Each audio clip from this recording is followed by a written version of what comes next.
Patrícia estava sentada no banco da praça, apreciando a serenidade do jardim. Ela gostava daquele momento de falsa paz e tranquilidade em meio ao trânsito da rua. A praça, que outrora era cheia de vida, com senhores se exercitando, cachorros passeando com seus donos e crianças brincando, agora estava silenciosa. Durante seu horário de almoço, Patrícia sentia-se privilegiada pelo silêncio e pela tranquilidade. Os sons do vento balançando as árvores, os pássaros cantando e o sol iluminando seu banco a convidavam a relaxar. Como psicóloga do posto do bairro, Patrícia atendia muitos pacientes diariamente. Aquele momento era precioso para ela, pois não precisava falar, ouvir ou ajudar ninguém. Era apenas ela, seu lanche e a paz do jardim, uma alternativa ao refeitório barulhento e cheio de vozes. Às vezes ela gostava de se isolar. Sentada ali, contemplando a tranquilidade e apreciando cada mordida do seu lanche, foi interrompida por um calmo boa tarde. Levantando a mão para fazer sombra e ver quem a cumprimentava, ela se deparou com um jovem. Era Diego, um ex-paciente que havia desistido do tratamento. Ele procurou ajuda por causa de uma depressão grave que quase lhe custou a vida. Surpresa, Patrícia respondeu ao cumprimento e perguntou como ele estava. Diego, com permissão, sentou-se ao seu lado. Doutora, não estou muito bem. As coisas não melhoram em casa e agora minha mãe não fala mais uma única palavra comigo. Como se eu fosse invisível, doutora. Será que a senhora não poderia me ajudar? Patrícia sabia que seria difícil encontrar uma vaga para ele, mas perguntou se ele estava tomando os remédios. Diego respondeu que não. Fazia algumas semanas que havia melhorado, mas agora só queria falar com a mãe dele. Às vezes, ele não conseguia dormir em casa e ficava nas ruas porque não suportava a indiferença da mãe. Certa vez, ele a ouviu chorando sozinha no quarto e se sentiu culpado. Poxa, doutora, agora que me sinto bem, a tristeza sumiu. Minha mãe não quer falar comigo. Passa dias trancada em seu quarto e emagreceu de desgosto. Acho melhor eu ir embora. Já que ela não fala comigo, a senhora poderia conversar com ela? Patrícia sabia que não poderia fazer muito, mas decidiu ligar para a mãe de Diego. Ele agradeceu e desapareceu entre as árvores da praça. Patrícia, sem terminar o almoço, foi até sua sala, pegou o arquivo de Diego e encontrou o telefone da mãe dele. No segundo toque, ela atendeu. Patrícia se apresentou como psicóloga de Diego e disse que gostaria de falar com ela.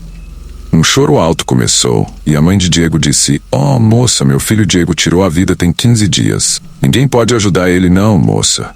Ele não pensou em mim antes de fazer o que fez. Dizia para ele que a vida da gente é sagrada. Agora fiquei sozinha, sinto ele pela casa e às vezes escuto ele me chamar. Sofrimento. Obrigado por ligar, mas agora ele não precisa mais de ajuda." Patrícia ficou paralisada, ouvindo o telefone ser desligado. Apenas o barulho da ligação e mais nada.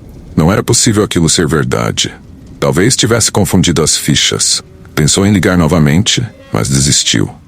Não conseguiu fazer muito por Diego em vida, e agora não seria diferente. Seu lado racional a fez fechar os arquivos e esquecer o ocorrido. Agora, fazia seu almoço entre os outros funcionários, sabendo que ali ninguém mais lhe pediria ajuda.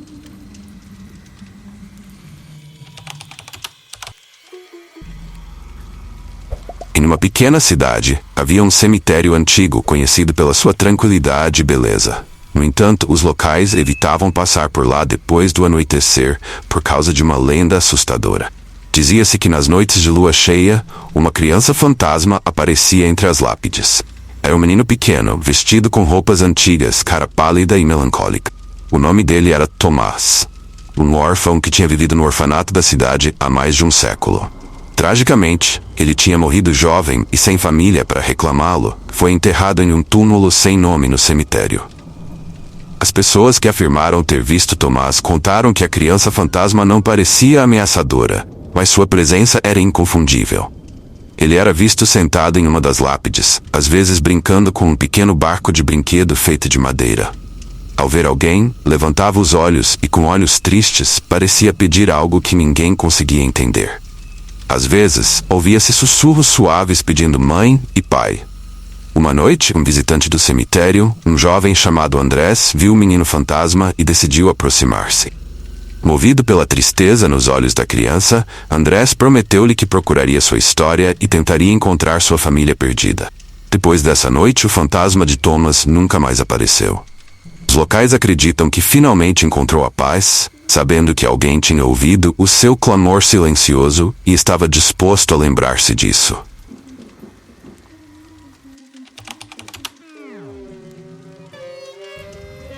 Naquele dia das bruxas, Rafaela estava inspirada.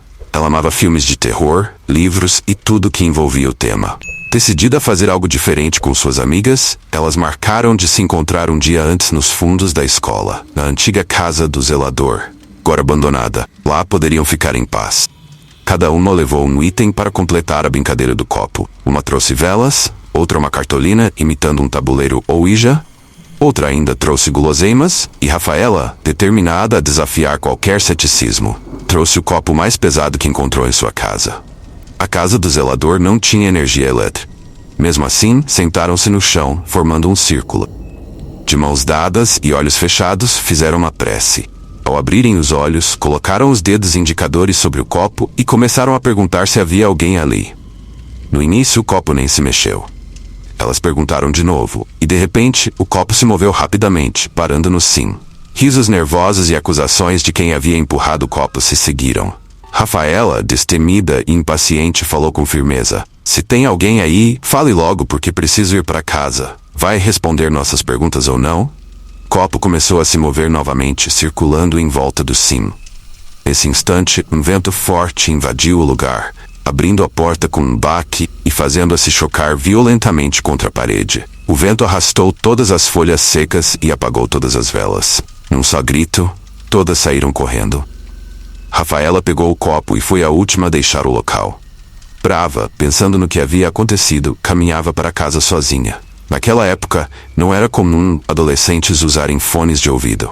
A rua estava deserta, e o silêncio era interrompido apenas pelo som distante de um cachorro latindo, os barulhos da rua e de carros passando. As sombras das árvores se estendiam como braços escuros sobre o asfalto, iluminadas apenas pelos postes, formando um cenário noturno peculiar. Estava a poucos quarteirões de casa quando sentiu um pé de vento, como um tapa frio, atingir seu rosto. Antes que pudesse reagir, ouviu uma voz em seu ouvido. Era uma voz de mulher, suave, mas inquietante, chamando pelo seu nome: Rafaela. Seu coração disparou. Sem pensar duas vezes e sem olhar para trás, tomada por um pavor que sentia na boca do estômago, começou a correr como louca até sua casa. Cada passo ecoava no silêncio da noite. Som dos seus tênis contra o chão soando como tambores no seu peito. Quando finalmente alcançou a porta de casa, bateu-a com um baque seco e a trancou rapidamente. Encostou-se contra a madeira, tentando processar o que acabara de acontecer. Seu corpo tremia de medo e a adrenalina causava um gosto amargo em sua boca. Foi então que ouviu um som do lado de fora. Palmas. Alguém estava batendo palmas no portão de casa. Com um misto de curiosidade e pavor, olhou pela fresta da janela da cozinha. Pelo vidro de mosaico, viu uma mulher de branco com cabelos curtos, aparentando ser muito mais velha. Ela estava batendo palmas e olhando fixamente para dentro da casa. Sua figura estava envolta em uma neblina que apagava suas feições e forma, tornando ainda mais aterrorizante. Seu corpo congelou. Quem era ela? Por que a seguia? O que queria? Cada batida de palmas reverberava em sua mente como um aviso sinistro. Lembrou-se das histórias que sua avó contava sobre espíritos e assombrações. Histórias que invadiam sua mente. Todo dia das bruxas, os portões do outro mundo se abrem e os mortos saem para visitar os vivos. Alguns retornam e aguardam pelo dia de finados, dia dos vivos, visitarem os mortos. Uma troca justa, porém macabra, ela dizia. E agora, estava diante de algo que confirmava essas palavras de uma maneira horrível. Com a pouca coragem que lhe restava, aproximou-se lentamente da porta, suas mãos trêmulas estendendo-se para a maçaneta, mas faltava-lhe força para abrir. Sabia que precisava fazer algo, mas não sabia o que. Antes que pudesse decidir, a mulher desapareceu na neblina, como se nunca tivesse estado ali. No silêncio que se seguiu, ficou olhando para a porta, tentando acalmar seu coração. O que quer que fosse aquilo, sabia que não estava segura. Algo havia se aberto naquela noite. Algo que não deveria ser visto, e agora sabia seu nome. Lembrou-se do copo que usara na brincadeira e imaginou que era por isso que a mulher estava atrás dela. Abriu a porta com força e atirou o copo contra um muro, pensando que, se fosse através dele que a mulher saíra, ela não voltaria mais.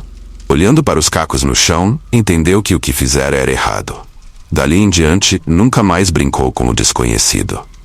Talvez a aparição quisesse apenas dizer que estava lá e estava disposta a responder suas perguntas.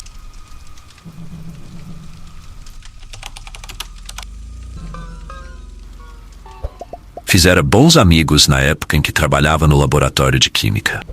Gostava de me lembrar da minha juventude, dos barzinhos e das tantas risadas que compartilhava com aquele seleto grupo de jovens adultos.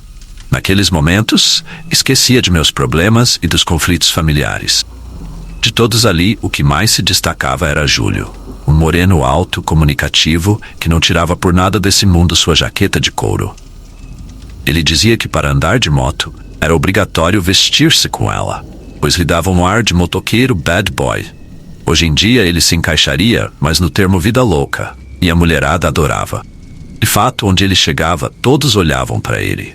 Talvez pelo fato de ser alto e ter uma voz forte e grave, parecida com a de um locutor. Ele era o que mais bebia no grupo e se orgulhava de não ficar bêbado. Brincava que tinha aprendido a beber sem ficar embriagado com seu pai. Outro motoqueiro destemido. Júlio dizia que preferia ficar na pista. Seu sonho quando se aposentasse era conhecer o Brasil inteiro do Oiapoque ao Chuí. Um desejo que ele sabia ser um tanto exagerado, especialmente nos finais dos anos 1970. Todos ali fumavam, mas Júlio gostava de charutos e tinha sempre nos bolsos de sua jaqueta um cortador de charuto e um isqueiro de ouro, presente de uma de suas tantas namoradas. O tempo foi passando e nossos amigos começaram a constituir família. Eu era a presença constante em todos os casamentos, enquanto apenas eu e Júlio permanecíamos solteiros. Aos poucos, com a vida mudando, o distanciamento passou a ser o efeito colateral da maturidade. E era compreensível. Aqueles encontros em mesas de bar se transformaram em uma gostosa lembrança de outros tempos. Estava com meus 40 anos em minha nova rotina de secretariado. Levantava cedo e naquela noite fui acordada por uma voz que eu reconhecia. A voz de Júlio. Abri meus olhos, acostumando-me com a pouca claridade do quarto, e vi ele parado aos pés da minha cama. Com os braços abertos, ele dizia: "Oi, minha amiga Cláudia, me faça um favor, esvazie meus bolsos, não posso levar nada." Levantei e fui tirando todas as bugigangas que ele carregava, colocando-as na mesa, sem entender como ele havia entrado em minha casa e para que tudo isso. Ao esvaziar seus bolsos, ele me abraçou e disse: "Que saudades, amiga. Espero te ver novamente." E simplesmente ele desapareceu em meus braços. Eu, petrificada de medo, comecei a achar que estava ficando louca. Acendi todas as luzes da casa e, mesmo sabendo que não encontraria ele ali, olhei cada cômodo. As coisas que tirei dos bolsos dele não estavam na mesa. Sem entender nada, deitei-me e fui dormir. Fui acordada com o telefone tocando. Um antigo amigo me avisara que Júlio tinha morrido em um terrível acidente de moto, que o velório dele seria no dia seguinte. Sentei-me com o gancho do telefone nas mãos e só ouvia ao fundo distante qual igreja ele seria velado. Chegando na igreja no dia do velório, pude reencontrar todos os meus antigos amigos e conhecer os filhos de todos. Sem coragem de me aproximar do caixão, ouvia uns burburinhos de que tinham feito um ótimo trabalho de maquiagem nele. Finalmente, ao conseguir me aproximar, vi ele deitado com um rosto sereno, vestido com sua amada jaqueta e em suas mãos seu charuto e o famoso isqueiro. Continuava brilhante como antigamente. Nunca contei essa experiência a ninguém e prefiro acreditar que foi apenas um sonho, uma coincidência única. Entre todas as pessoas que ele poderia visitar, eu fui a escolhida.